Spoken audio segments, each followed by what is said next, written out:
Regulation and control of commercial banks by RBI. Our next topic is regulation and control. Regulation control ಅಂತಂದರೆ ಯಾವುದೇ ಒಂದು activities ಇದ್ದಾಗ ಅದಕ್ಕೆ ಒಂದು ಕಂಟ್ರೋಲ್ ಅಂತ ಇರಬೇಕು. ಜಡ್ಜಿಂಗ್ ಆರ್ ಒಂದು ಸೂಪರ್ವೈಸರ್ ಅಂತ ನಾವೇನು ಹೇಳ್ತೀವಿ. ಕಮರ್ಷಿಯಲ್ ಬ್ಯಾಂಕೆ ಹೀಗೆ ಸೆಂಟ್ರಲ್ ಬ್ಯಾಂಕ್ ಒಂದು that is R B I Reserve Bank of India, central bank of India. ಅದೇನಾಗಿದೆ, ಒಂದು ರೆಗ್ಯುಲೇಟ್ರಿ ಅಥಾರಿಟಿ ಅಥವಾ ಕಂಟ್ರೋಲಿಂಗ್ ಅಥಾರಿಟಿ. ಯಾವುದೇ ಒಂದು ಕಮರ್ಷಿಯಲ್ ಬ್ಯಾಂಕ್ ಏನಾಗುತ್ತೆ, ಈ ಆರ್ ಬಿ ಐ ಅಂಡರ್ ಕೆಲಸ ಮಾಡಬೇಕಾಗುತ್ತೆ. ಆರ್ ಬಿ ಐ ಏನೇನು ರೂಲ್ಸ್ ಹೇಳಿರ್ತಾರೆ ಆ ರೂಲ್ಸ್ನ ಎಲ್ಲ ಫಾಲೋ ಮಾಡಬೇಕು. So apart from this commercial banks there are development banks ಮತ್ತು development financial institute and non banking financial companies, NBFCs. ಇದು ಸಮೇತ ಈ ಥರ ಗೈಡ್ಲೈನ್ಸ್ನ ಫಾಲೋ ಮಾಡಬೇಕಾಗುತ್ತೆ. ಯಾವುದು ಆರ್ ಬಿ ಐ ಗೈಡ್ಲೈನ್ಸ್ನ ಫಾಲೋ ಮಾಡಬೇಕಾಗುತ್ತೆ. ಏನಪ್ಪ ಗೈಡ್ಲೈನ್ಸ್? ಫಸ್ಟ್ ಆಫ್ ಆಲ್ ನೋಡೋಣ. First licensing requirement. ಯಾವುದೇ ಒಂದು ಬ್ಯಾಂಕ್ ಓಪನ್ ಆಗ್ತಿದೆ ಅಂತಂದರೆ ಅದು ಲೈಸೆನ್ಸ್ ಇರಬೇಕು. ಲೈಸೆನ್ಸಿಂಗ್ ಯಾಕೆ ಮಾಡ್ತೀವಿ? ದ್ಯಾಟ್ ಯಾವುದೇ ಒಂದು ಬ್ಯಾಂಕ್ ಓಪನ್ ಆಗಬೇಕಾದ್ರೆ ಯಾರ್ಯಾರು ಅದ್ರ ಡೈರೆಕ್ಟರ್ಸು, ಯಾರು ಮೆಂಬರ್ಸು, ಎಷ್ಟು ಅಮೌಂಟು ಇನ್ವೆಸ್ಟ್ ಮಾಡ್ತಾ ಇದ್ದಾರೆ, ಎಲ್ಲಿಂದ ಅಮೌಂಟ್ನ ತೊಗೋತಾ ಇದ್ದಾರೆ, ಹೇಗೆ ಅವರು ಕಂಪನಿನ ಫಾರ್ಮ್ ಮಾಡ್ತಾ ಇದ್ದಾರೆ, ಬ್ಯಾಂಕಿಂಗ್ ಕಂಪನಿ ಫಾರ್ಮ್ ಮಾಡ್ತಿದ್ದಾರೆ. All these things has to be register under banking company act. ಅದು along with that, according to that act they have to get a licence ಅಲ್ವಾ. ಇವಾಗ ನಾವು DL ಡ್ರೈವಿಂಗ್ ಲೈಸೆನ್ಸ್ ತೊಗೋತೀವಿ. ಯಾಕೆ licence ತೊಗೋತೀವಿ? ನಾವು 2 wheeler ಅಥವಾ 4 ವೀಲರ್ನ ಡ್ರೈವ್ ಅಥವಾ ರೈಡ್ ಮಾಡಲಿಕ್ಕೆ.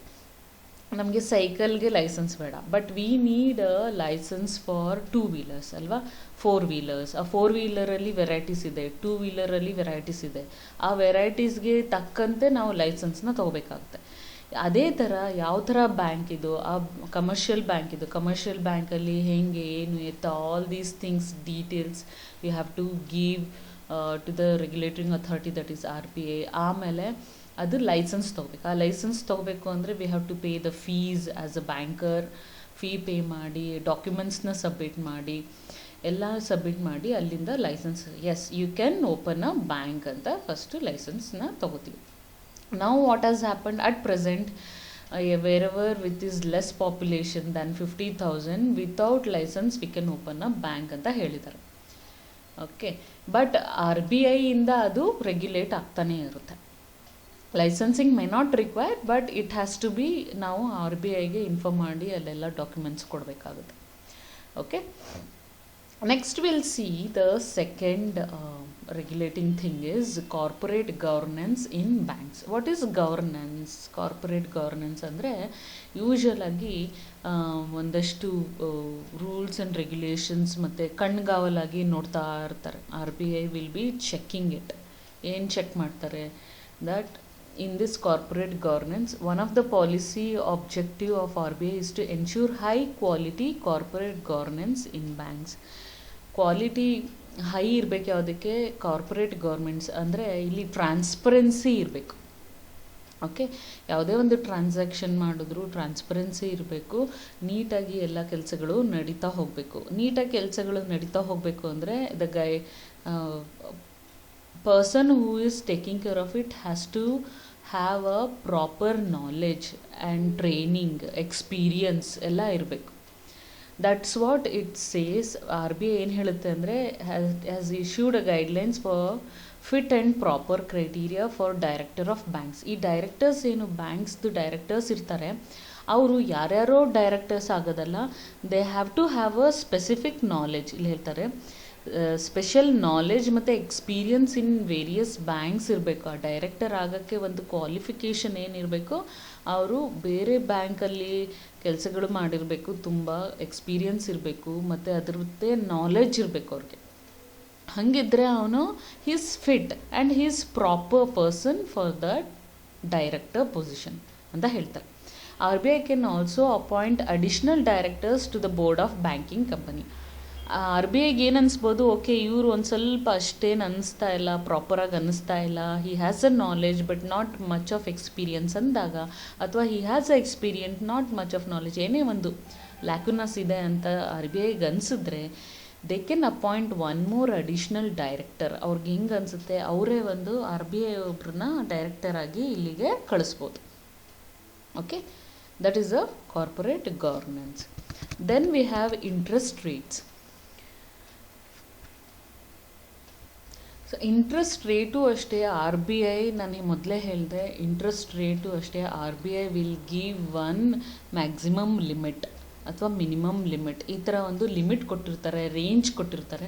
ಆ ರೇಂಜಲ್ಲಿ ಅವರು banks can put interest on customers or give interest on customers. Sometimes here we see the interest rate on most of the categories of deposits and lending transaction have been deregulated and are largely determined by banks. Regulated ಅಂದರೆ rules ಪ್ರಕಾರನೇ ಹೋಗಬೇಕು ಅಂತ.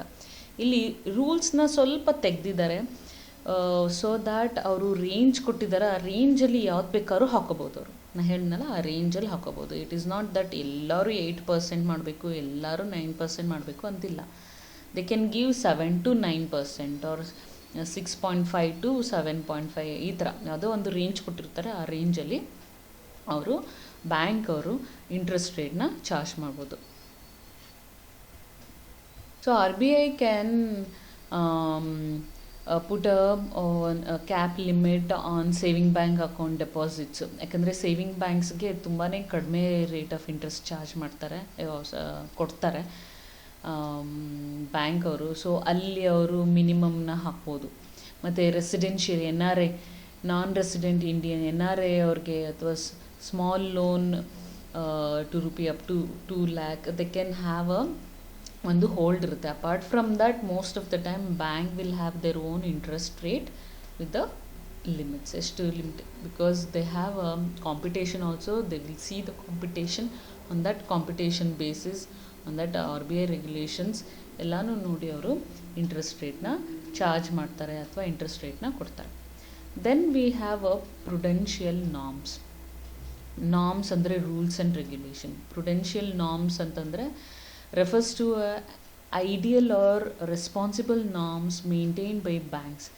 ಒಂದು standard ಆದ ಒಂದು rules and regulations to the bank. ಏನಪ್ಪ prudential norms ಅಂದರೆ, maybe bank ಅವರು ಸೇವಿಂಗ್ಸ್ ಬ್ಯಾಂಕ್ಗೆ ಇಂಟ್ರೆಸ್ಟ್ ಕೊಡಬೇಕು, ಅಥವಾ ಬ್ಯಾಂಕ್ ಅವರು ಅಗ್ರಿಕಲ್ಚರ್, ಯಾವುದೇ ಬ್ಯಾಂಕ್ ಇರ್ಬೋದು, ಇಷ್ಟು ಪರ್ಸೆಂಟೇಜ್ ಲೋನ್ನ ಅಗ್ರಿಕಲ್ಚರ್ ಲೋನ್ಗೆ ಕೊಡಬೇಕು, ಅಥವಾ the thing is they have to keep for doubtful debt for the reserves.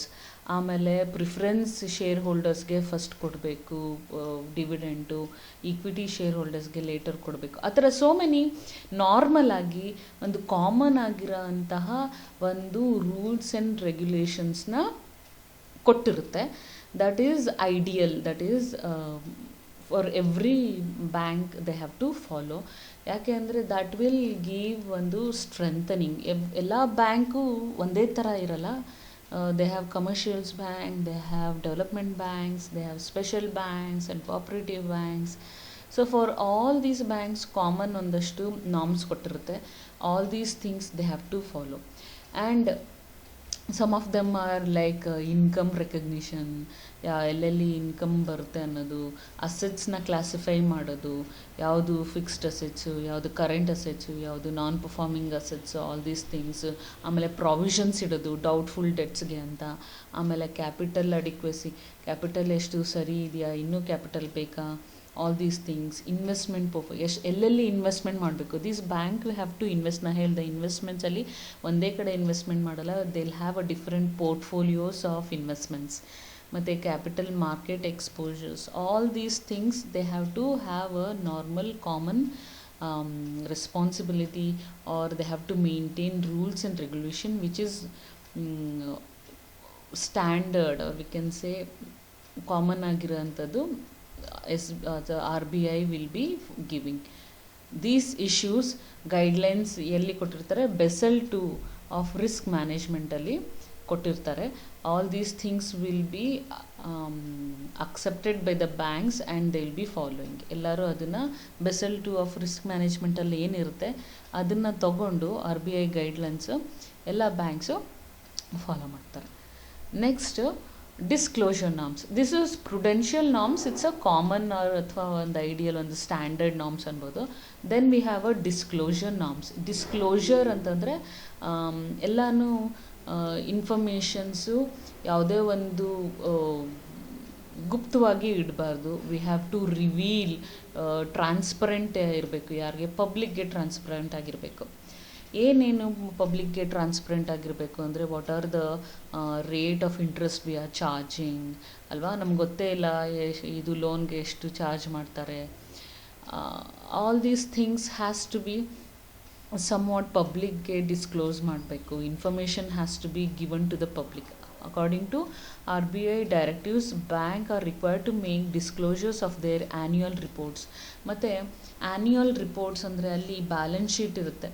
Balance ಶೀಟಲ್ಲಿ ಏನೇನಿರುತ್ತೆ, ಎಷ್ಟು ಎಕ್ಸ್ಪೆಂಡಿಚರ್, ಎಷ್ಟು ಇನ್ಕಮ್, ಎಲ್ಲೆಲ್ಲಿಂದ ಇನ್ಕಮ್ ಬಂತು, ಎಕ್ಸ್ಪೆನ್ಸಸ್ ಎಲ್ಲಾಯಿತು, ಶೇರ್ ಹೋಲ್ಡರ್ಸ್ಗೆ ಎಷ್ಟು ಡಿವಿಡೆಂಡ್ ಕೊಟ್ವಿ, what is the percentage of profit we got and percentage of dividends we have given for the share holders, bonus ಎಷ್ಟು ಹೋಯಿತು, ಎಷ್ಟು ಎಕ್ಸ್ಪೆನ್ಸಸ್ಸಲ್ಲಿ ಯಾವ್ಯಾವ expenses ಆಯಿತು, NPS ಎಷ್ಟಾಯಿತು, ಆಯಿತಾ.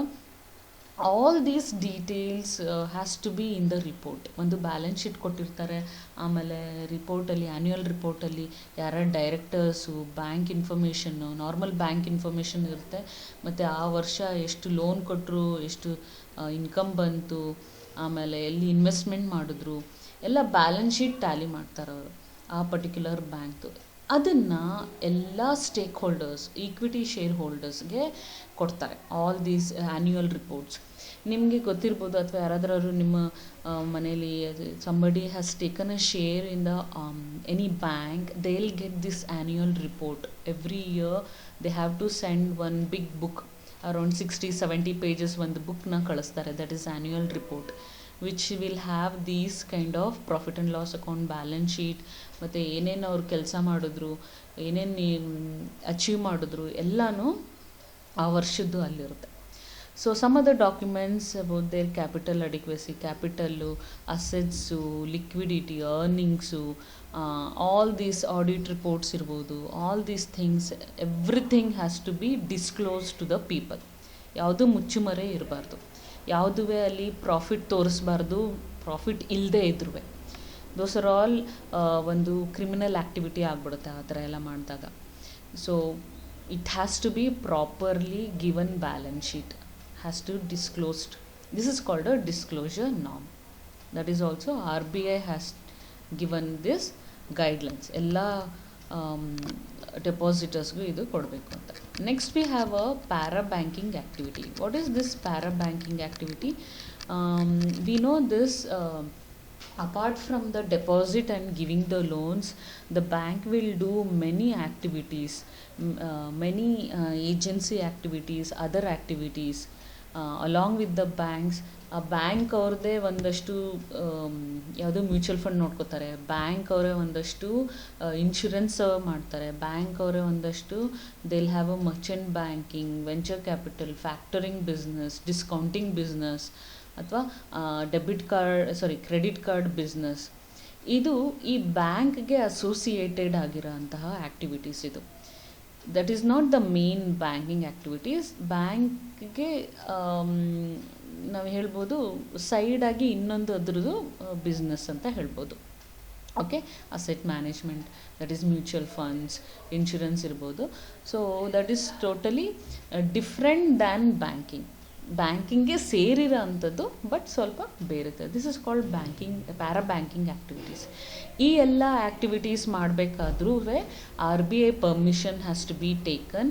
ಅದ್ರದ್ದು ಗೈಡ್ಲೈನ್ಸ್ ಪ್ರಕಾರನೇ ಮಾಡ್ಕೋಬೇಕು. Time to time they have to follow the guidelines. ಇವತ್ತು ಗೈಡ್ಲೈನ್ಸ್ ಫಾಲೋ ಮಾಡಿದ್ವಪ್ಪ, 5 ವರ್ಷ ಆದಮೇಲೂ ಅದೇ ಗೈಡ್ಲೈನ್ಸ್ ಫಾಲೋ ಮಾಡ್ತೀವಿ ಅಂದರೆ ಆಗಲ್ಲ. Because RBI will be renewing their guidelines. ವರ್ಷ ಚೇಂಜ್ ಮಾಡ್ತಾ ಇರುತ್ತೆ, ಅಥವಾ ಇದು ಸಿಚುಯೇಷನ್ ತಕ್ಕಂತೆ ಚೇಂಜ್ ಮಾಡ್ತಿರುತ್ತೆ. We know that last year when corona happened, ಎಷ್ಟೊಂದು ಜನ ಲೋನ್ ತೊಗೊಂಡವ್ರಿಗೆ ಲೋನು ಮತ್ತೆ ವಾಪಸ್ ಮಾಡಬೇಕಾದ್ರೆ ಅವ್ರಿಗೆ ಪ್ರಾಬ್ಲಮ್ ಆಗ್ತಾಯಿತ್ತು. ಯಾಕಂದರೆ ಸ್ಯಾಲ್ರಿ ಕಡಿಮೆ ಆಗೋಯ್ತು, ಅಥವಾ ಅವರು ಎಷ್ಟೊಂದು ಜನಕ್ಕೆ ಜಾಬ್ಸ್ ಹೊಟ್ಟೋಯ್ತು. ಆವಾಗ ಬ್ಯಾಂಕ್ ಅವ್ರು ಏನು ಮೊರಟೇರಿಯಮ್ ಅಂತ ಸ್ಟಾರ್ಟ್ ಮಾಡೋದು. ವಾಟ್ ಈಸ್ ದಿಸ್ ಮೊರಟೇರಿಯಮ್ ಅಂತಂದರೆ, ಅವರು ಏನು ಲೋನ್ನ ಕೊಡ್ತಾ ಇದ್ದಾರೆ ಅದನ್ನು ಆವಾಗ ಕೊಡದೆ after 3 months or 4 months they can start giving. So ಅಲ್ಲಿ ರಿಲ್ಯಾಕ್ಸೇಷನ್ ಸಿಕ್ತು. ಯಾರಿಗೆ ಆಪ್ಟ್ ಮಾಡಿದ್ರು ಮೊರಾಟೋರಿಯಮ್ ಬೇಕು ಅಂದರೆ ಅವ್ರಿಗೆ 3 months 4 months ಎಷ್ಟು ರಿಲ್ಯಾಕ್ಸೇಷನ್ ಬೇಕಿತ್ತು, they can opt for it up to 6 months.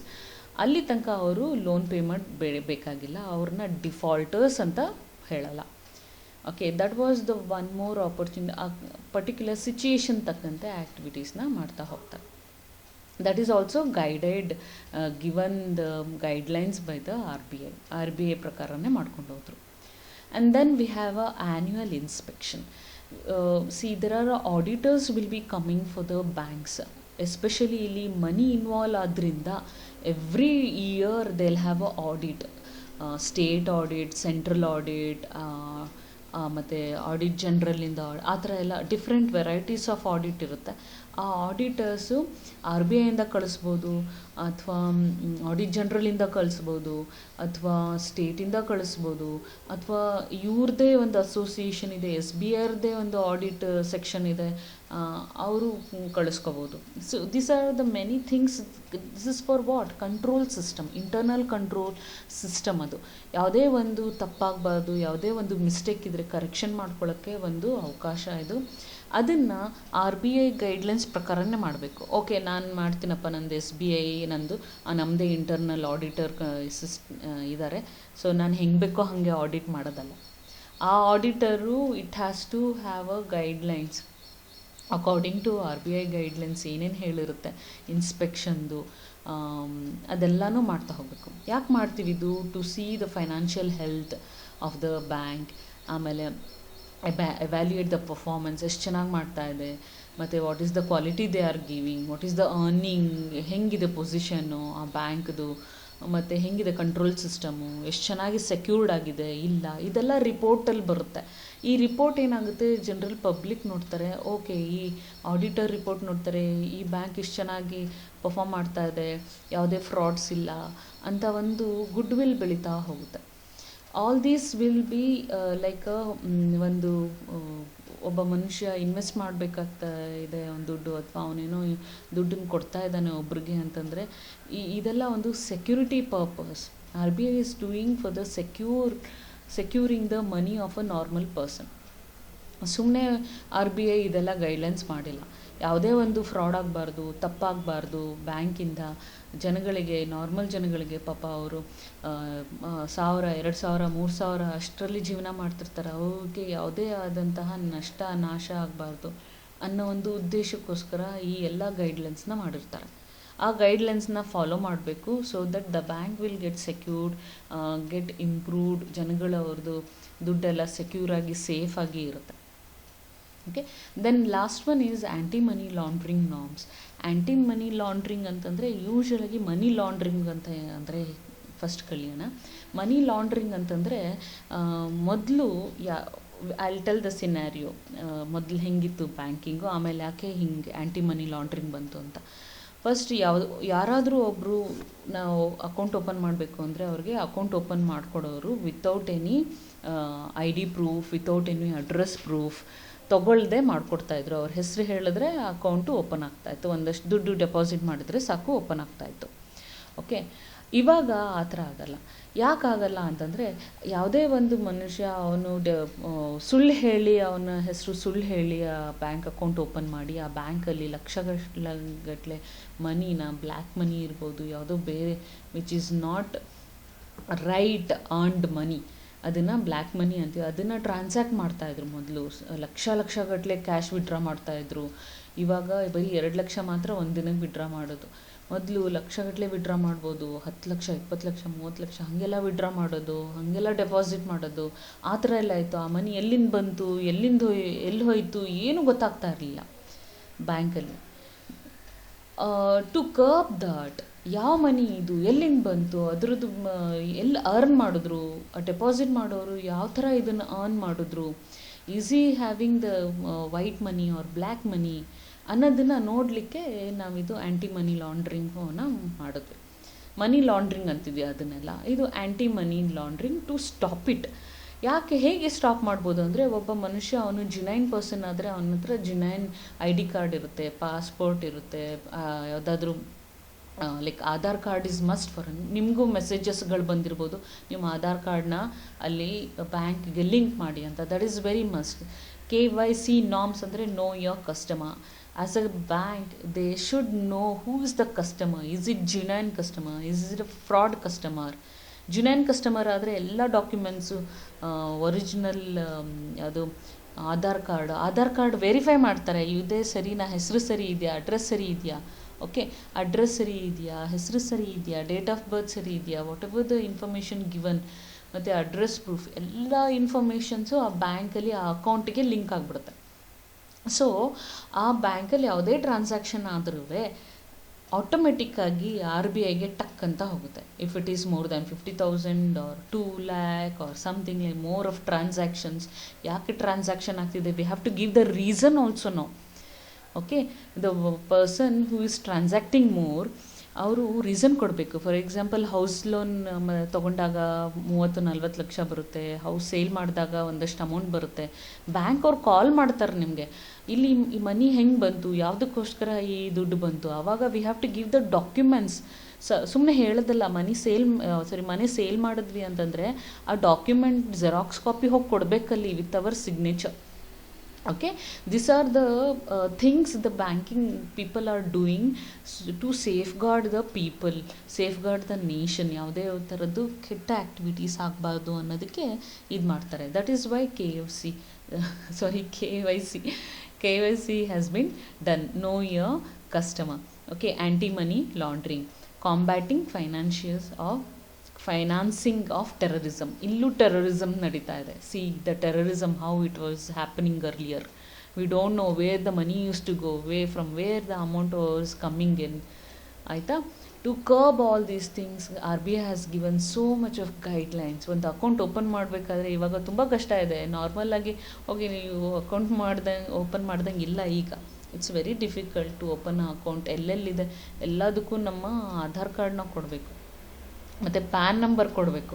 Anything above we are depositing or withdrawing above 50,000 we have to give our PAN number.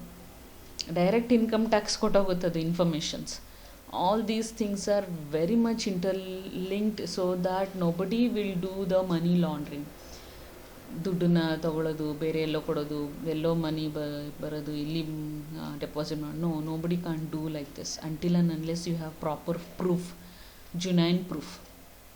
Okay, these are the guidelines for the banks. Commercial banksಗೆ ಒಂದಷ್ಟು guidelines ಯಾರು ಕೊಟ್ಟಿರೋದು? RBI, that is regulating authority for controlling the activities of bank. Hope you understood. Thank you.